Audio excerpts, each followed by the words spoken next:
دعا چاہے دن کے اجالوں میں مانگی جائے یا رات کی سسکتی ہوئی خاموشی میں، دعا رو کر مانگی جائے یا مسکرا کر، دعا بارش کے دوران مانگی جائے یا تپتی ہوئی دھوپ میں سلگتے ہوئے ہاتھوں سے، دعا ہمیشہ قبول ہوتی ہے،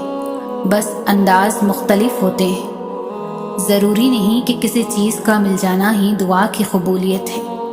بلکہ کسی چیز کا دور ہو جانا بھی دعا کی قبولیت ہے۔ بس کبھی کبھار تکلیف یقین اور مصلحتوں پر اتنی بھاری ہو جاتی ہے کہ نہ دعا قبول ہوتی نظر آتی ہے اور نہ ہی مصلحتیں سمجھ میں آتی۔